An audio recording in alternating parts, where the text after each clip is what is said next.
ஆண்டவரின் பாடுகளின் ஞாயிறு. இயேசுவில் இனிய இணையதள அன்பர்களே, இன்று குருத்து ஞாயிறு என்று நாம் சொல்லிக் கொண்டாலும் திருவழிபாட்டு முறைப்படி இன்றைய நாள் ஆண்டவரின் பாடுகளின் ஞாயிறு என்றுதான் அழைக்கப்படுகிறது.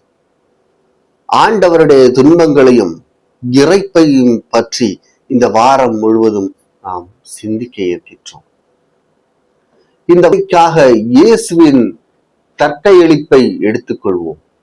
பொதுவாகவே ஒரு மனிதர் எப்படி வாழ்கிறாரோ அப்படித்தான் இறக்கிறார். இயேசுவும் அப்படியே. அவர் வாழ்ந்தபோது தன்னை முழுமையாக இறைவனுக்கு கையளித்தார். இறந்த போதும் அவ்வாறே. மனித ஆளுமையை நாம் 5 கூறுகள் கொண்டதாக வகைப்படுத்தலாம். 1 உடல், 2 மனம், 3 ஆன்மா, 4 உணர்வுகள், 5 உயிராற்றல். இந்த 5னையும் நாம் இறைவன்பால் எழுப்புகின்ற போதுதான் நமது ஜெபம், இறை ஒன்றிப்பு அல்லது அர்ப்பணம் முழுமையாகும். இந்த வாரம் முழுவதும் இயேசு இந்த 5 நிலைகளிலும் எவ்வாறு தன்னை முழுமையாக தந்தை இறைவனுக்கு ஒப்பு கொடுத்தார் என்று சிந்திப்போம். நம்மை அடையாளப்படுத்தும் மிக பெரும் அடையாளம் நமது உடல் தான். ஆனால் நம் உடல் நமக்கு சொந்தம் இல்லை, அது ஆண்டவருக்கே உரியது. ஆண்டவரும் உடலுக்கே உரியவர். எனவேதான் கிறிஸ்து உலகிற்கு வந்தபோது பலியையும் காணிக்கையும் நீர் விரும்பவில்லை, ஆனால் ஒரு உடலை எனக்கு அமைத்து தந்தீர். எரிபலிகளும் பாவம் போக்கும் பலிகளும் உமக்கு உகந்தவை அல்ல.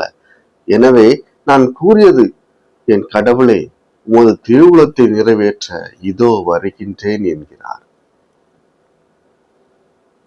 மேலும் இந்த திருவுளத்தால் தான் இயேசு கிறிஸ்து ஒரே ஒரு முறை தம் உடலை பலியாக செலுத்தியதன் மூலம் நாம் தூயவராக்கப்பட்டிருக்கிறோம். இது இயேசுவின் அர்ப்பணத்தின் முதல் படி. இயேசு தனது உடலை தனதென கருதாமல் தந்தை இறைவனுக்கு உரியது என்றே வாழ்ந்தார். அவரது திருவுளத்தை நிறைவேற்றுவதற்கு மட்டுமே தன் உடலை பயன்படுத்தினார். இறுதியாக தனது உடலை பலியாக ஒப்பு கொடுத்தார். இந்த குருத்து ஞாயிறு நமக்கு உணர்த்தும் செய்தி, நாம் அனைவரும் எருசலேமுள் நுழைவதற்கு தயாராக இருக்க வேண்டும் என்பதை. எருசலேம் என்பது இறைவன் வாழும் இடம், கடவுளின் மாட்சியும் மகிமையும் தங்கியுள்ள இடம். எருசலேம் தேவாலயம் இதற்கு சான்று. இந்த எருசலேமுள் நுழைவதை தான் இலக்காக, லட்சியமாக இயேசு கொண்டிருந்தார். எருசலேம் நோக்கி இயேசு பயணம் தொடங்கிய நேரம் முதல் எருசலேமில் நுழைந்த பொழுதும் அதன் பின் அங்கு நிகழ்ந்த ஒவ்வொரு நிகழ்ச்சியும் இதயத்திற்கு இதமானது அல்ல, ஆனால் லட்சிய வாழ்வு வாழும் எவருடைய வாழ்வும் இப்படித்தான் இருக்கும். கசப்பானதாக, கடினமானதாக, ஆனாலும் ஒரு இனிய சுவை கொண்டதாக இருக்கும். முள்ளில் ரோஜாவாக இருக்கும். வெற்றியும் தோல்வியும் கலந்த ஒரு அனுபவம். குருத்து ஞாயிறு இந்த இரு வேறு நிலைகளையும் நமக்கு உணர்த்துகிறது. தோல்வியில் நம்பிக்கையையும் வெற்றியில் நிதானத்தையும் சமன் செய்து வாழ உணர்த்துகிறது. அர்ப்பண வாழ்வில், லட்சிய பயணத்தில் வேதனையும் விரக்தியும் விமர்சனமும் நம் வாழ்க்கையை விகாரப்படுத்தி விடலாம். குருத்து வெளிப்படுத்தும் இளமை, புதுமை, செழுமை இங்கு நம்பிக்கை உரம் ஊட்டும் என்பதாலே இயேசு இதை அனுமதிக்கிறார். உண்மைக்கு சான்று பகரும் உன் சாட்சிய வாழ்வில் கும்பலை வெல்லும், கூக்குரலே ஜெயிக்கும் என்பதாலே குருத்து ஞாயிறு பயணத்தில் ஓசன்னா கோஷ்டிற்கு அனுமதி அளிக்கிறார். தலைமையேற்று நடத்தும் உன் பணி வாழ்வில் உன் சொத்து, சுகம், பொன் பொருள் அனைத்தையும் இழக்க வேண்டும் என்பதாலே இன்று ஒரு கழுதை வாகனத்திற்கு சம்மதிக்கிறார். அதே பணி வாழ்வில் உன் மானம், மரியாதை உரியப்படும் என்பதாலே குருத்து ஞாயிறு பயணத்தில் மேலுடைகளை கழுதையின் மேலும் வழியிலும் விரிப்பதற்கு ஒப்புதல் வழங்கப்படுகிறது. இந்த குருத்து ஞாயிறு தந்த உயிர்ப்பின் நம்பிக்கையில் பெரிய வெள்ளியை சந்திக்கும் வலிமையை பெற்றார். இந்த உயிர்ப்பின் நம்பிக்கையே நினைவூட்டும் குருத்து ஞாயிறை கொண்டாடும் நாம் வாழ்வின் பெரிய வெள்ளிகளை வலிமையோடு சந்திப்போம். புது வாழ்வு இனிதே வாழ்வோம். உன்னை எப்படியெல்லாம் நம்பியிருந்தேன், இப்படி என்னை கைவிட்டு விட்டாய் என்று நம்முடைய நெருங்கிய நண்பர்கள் நமக்கு ஏதாவது தீங்கு செய்கிற போதோ, உதவி கேட்டு மறுக்கிற போதோ நாம் சொல்வதுண்டு. அது நாம் அந்த நண்பரிடத்தில் வைத்திருக்கிற தீராத நம்பிக்கையின் வெளிப்பாடு. அந்த நம்பிக்கை சிதைக்கப்படுகிற போது மனம் நொறுங்குண்டு இந்த வார்த்தைகளை உதிர்க்கிறோம். அப்படிப்பட்ட தோணியில் தான் திருப்பாடல் ஆசிரியரின் வரிகள் அமைந்திருக்கின்றன. இந்த வரிகள் தான் இயேசுநாதர் சிலுவையில் அறையப்பட்ட போது அவர் சிலுவையில் இருந்து உதிர்த்த கடைசி 7 வார்த்தைகளும் ஒன்றாக இருக்கிறது. எதற்காக திருப்பாடல் ஆசிரியர் இந்த வரிகளை சொல்கிறார்? அவர் யாரால் கைவிடப்பட்டார்? எப்படி கைவிடப்பட்டார்? கடவுள் மீது முழுமையான நம்பிக்கை கொண்ட ஒருவரின் பாடல்தான் இந்த திருப்பாடல் என்பது நமக்கு தெரிய வேண்டும். அவர் கடவுள் மீது நம்பிக்கை கொண்டிருக்கிற நேரத்தில் ஒரு சில துன்பங்களை அவர் சந்திக்க நேரிடுகிறது. அந்த துன்ப நேரத்தில் மற்றவர்கள் நம்பிக்கையாளரை பரிகசிக்கின்றார்கள், அவரை வார்த்தைகளால் வதைக்கிறார்கள்.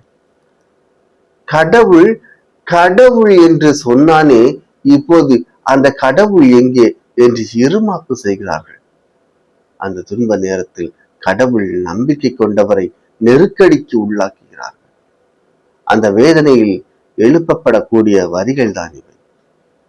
கடவுள் எப்போதும் நம்மை கைவிட மாட்டார். கடவுள் எப்போதும் நம்மை கைவிட மாட்டார். எந்நாளும் அவர் நம்மோடு இருக்கிறார். நாம் துன்பத்தில் பங்கெடுக்கக்கூடியவராக இருக்கிறார். நாம் கடவுளின் அன்பை முழுமையாக உணர்கிறவராக நமது வாழ்வை அமைத்துக் கொள்வோம்.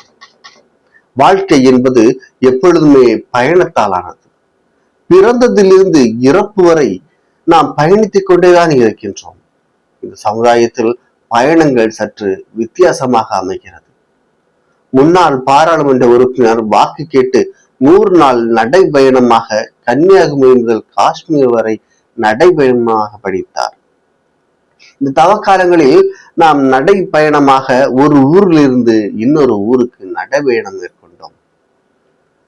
காந்தி சத்தியாகிரகம் நடைபயணம் மேற்கொண்டார். பலர் சாதியின் பலனை காட்ட நடைபயணம் மேற்கொள்கின்றார்கள். இப்படி பயணங்கள் பலவாறு அமைகின்றன. அதுபோலதான் இயேசுவின் வாழ்விலும் 3 வகையான பயணங்கள் அமைகின்றன. வாழ்க்கை பயணம், அதாவது பெத்லஹேமில் ஏரோதின் மிரட்டலுக்கு தப்பியோடி நசரேத்தூரில் தங்கினார். நசரேத்தூர் திருக்குடும்பத்துடன் அவர் மேற்கொண்ட பயணம். அடுத்தது பணிக்காக பயணம். தன் தந்தை சூசையப்பரின் மறைவுக்கு பின் தச்சராக தொழில் செய்து பலரையும் கவர்ந்து 30வது வயதில் பாலைவனத்திற்கு மேற்கொண்ட பயணம். இதற்கு பல புதுமைகள் இறையாட்சி பயணமாக மாற்றுகின்றார். அடுத்ததாக மரண பயணம். இன்று நாம் சிறப்பிக்கின்ற இந்த குருத்தோலை பயணம் எருசலேமை நோக்கி சென்ற பயணம். இது கல்வாரியில் தான் முடிவடையும் என்று தெரிந்து சென்ற வீர பயணம். முதல் பயணம் நாட்டுக்கு வெளியே நடைபெறுகிறது. 2வது பயணம் நாட்டுக்குள்ளே நடைபெறுகிறது. 3வது பயணம் கல்லறைக்குள் நடைபெறுகின்றது. இது கலிலேயாவில் ஆரம்பித்து எருசலேமில் நிறைவடைகிறது.